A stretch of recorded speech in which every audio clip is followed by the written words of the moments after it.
নমস্কার বন্ধুরা আপনারা দেখছেন মিউজিক ইলেকট্রনিক্স টিপস। আমি আজকে আপনাদের দেখাচ্ছি 4 থেকে 5 ভোল্টের এলইডি কেমনভাবে টেস্ট করা যায়। আপনি একটা ব্যাটারি নিয়ে নেবেন, হ্যাঁ, যেটা 3.5 ভোল্ট 4 ভোল্টের কাছাকাছি দেয়, বা একটা আপনি ট্রান্সফরমার নেবেন এমনি, বা লিমিটার নেবেন, বা আপনার পুরনো মোবাইল চার্জার যেটা চলে না, ইউজ হয় না, কিন্তু তাতে ডিসি ব্যাটারি কমসে কম দেখুন 4.5 ভোল্ট মতন এমনি দিচ্ছে, কি 5 ভোল্ট দিচ্ছে। তো আপনি সেটা ইউজ করে নেবেন, ঠিক আছে। যেমন কি আপনাকে দেখাতে পারি যে আমার যে এই চার্জার দেখছেন, পুরনো চার্জার, আমি এই পুরনো চার্জারে দেখুন আমি তার কেটে নিয়েছি, এখান থেকে তার কাটা আছে, লাল কালো তার আছে। এটা দিয়ে আমি চেক করে নেব যে আমার কোন এলইডি খারাপ আছে ভালো আছে, মাইনাস প্লাস কোনটা আমি জানিই না, ধরুন ছোটো বড় আছে।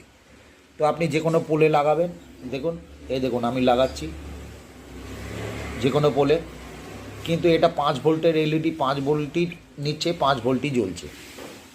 কিন্তু আপনি অন্য পোলে যখন লাগাবেন দেখুন কেটে যাবার কোনো ভয় নেই। অন্য পোলে আমি লাগাচ্ছি, দেখুন জ্বলছে না, কিন্তু আমি যখন পোলটাকে ঘুরিয়ে দিয়ে আমি এই দিকে দেবো, দেখুন আমার এলইডি জ্বলছে, এতে কোনো সন্দেহ নেই আর কোনো প্রবলেম নেই।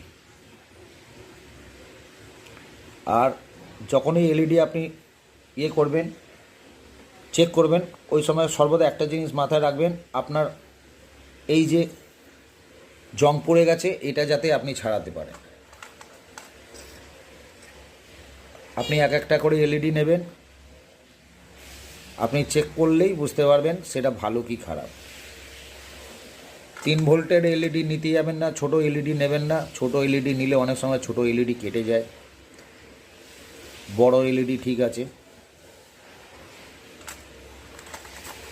এই দেখুন এইগুলো কম ভোল্টের এলইডি, এইগুলো হুট করে কেটে যেতে পারে।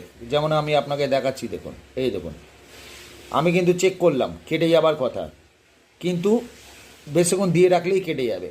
এই দেখুন জ্বলছে, খেয়াল করছেন, এই দেখুন বেশিক্ষণ দিলে কেটে যাবে।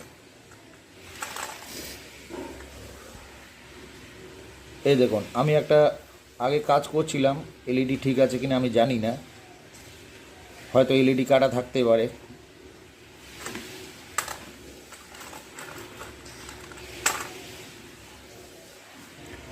এইগুলো 5 ভোল্টেরই এলইডি আছে, যেগুলো শো করবে না, আপনি নিজেই বুঝতে পারবেন।